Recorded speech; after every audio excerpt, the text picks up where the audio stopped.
Here's a number of statements about statistical power. Informally, power's the chance of finding something if it really is there. More formally, power is 1 minus beta, you might say 1 minus beta, the probability of rejecting the null hypothesis if we should. Power is the probability of getting a p-value less than alpha, that is getting statistical significance, if there really is an effect of size delta. For example, delta 0.5, a medium size effect. And we make statements like, for independent groups, if we have two groups of size n equals 30 and choose alpha 05, then the power is 0.48 to find an effect size of 0.5. In other words, just a coin toss chance, a 48% chance of getting statistical significance if there is a true effect of delta 0.5 in the population. We can use power analysis to tell us what n we need to have some desired power, such as 0.8 or 0.9, to find an effect of a particular stated size using our chosen alpha. The trouble is that power analysis depends on NHST and dichotomous decision making. And if that's what you're using, you definitely need to take statistical power seriously. However, there is a better way.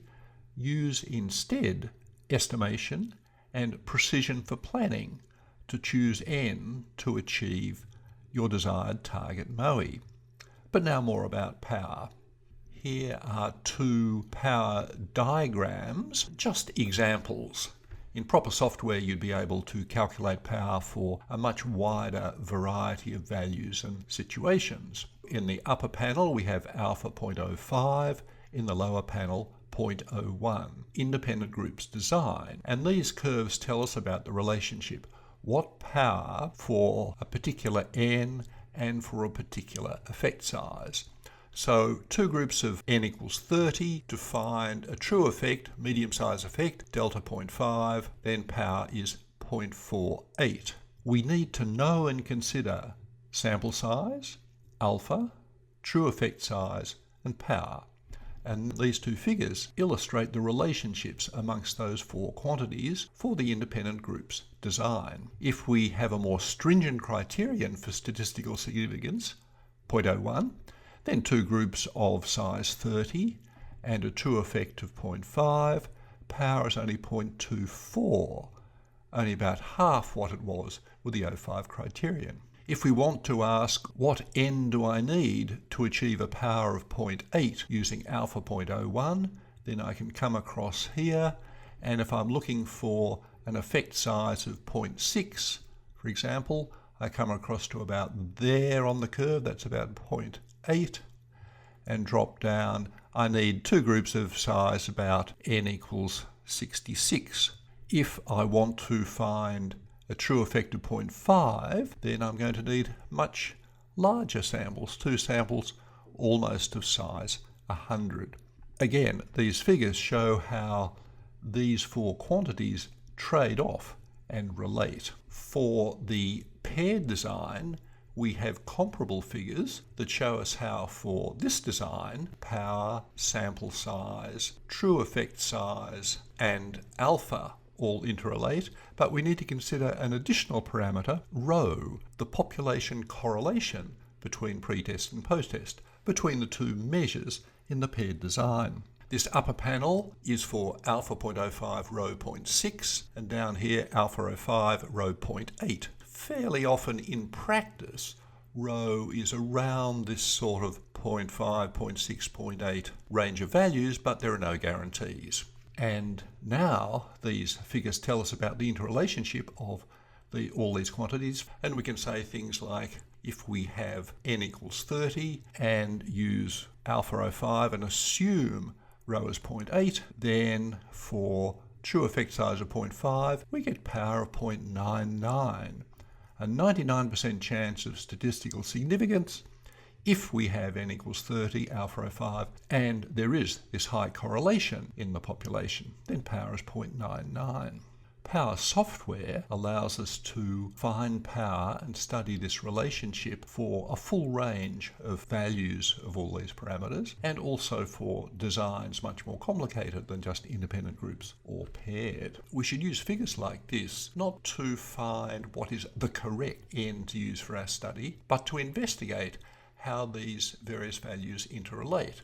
So we might be saying, well, if I like power of 0.8, then I need n of such and such a size. But I'd really like power of 0.9. How much bigger will it have to be? And then you can weigh up, can you afford to use this larger n in order to get higher power? And certainly high power is good because it gives you a much higher probability of getting statistical significance, all other things being the same. I need to mention post hoc power, which is indeed a bad idea. It's calculated after data are obtained, and instead of nominating a particular effect size of research interest, we do the calculation using the obtained D from our study. And this, of course, bounces around a lot just through sampling variability if we run the study over and over. And it turns out that post hoc power really just tells us about D, our result, and very little fundamental about our study. Here's a simulation to illustrate post hoc power. It's an ESCI page that's not part of ESCI intro. It simulates the results of a 2 independent groups study. The 2 independent groups are of size N1 is 40, N2 is 20, set up with true population effect size of 0.4. So if I click another experiment, I'll get another set of data and I'll calculate from that the obtained D. On this particular case, we happen to get a mean for our test group here, and for our control group, just a tiny bit of difference. This leads to D of 0.06. In fact, there's a true effect size of 0.4 in the population. Let's do it again. And here I happen to get a much larger D, a much larger difference between the two sample means, D of 0.8. So keep an eye on this D down here and see how it bounces round either side of the true population effect size of 0.4. 0.2, 0.3, 0.3, 0.2, 0.1, 0.2, 0.95, 0.55, 0.39, and so on. Now, if I show you post hoc power, don't use. This is calculated from our particular D. So if I do the study again, I calculated using 0.5 D that the post hoc power is 0.49. So we could state that the power of this experiment is 0.49 to find a true effect of 0.54, which is quite true, but not very helpful because the true effect is always 0.4, and the calculation that uses just the particular value we got this time round really only tells us about this result, nothing fundamental about the study. So as I run a few more studies, just notice how post hoc power bounces around, really in parallel with or reflecting the D values.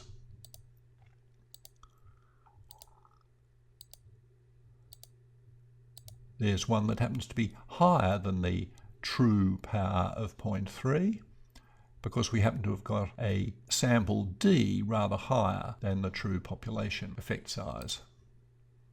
A bit lower. So a statement of what the post hoc power is tells us virtually nothing about the underlying study. It just reflects the particular sample Cohen's D value we obtained.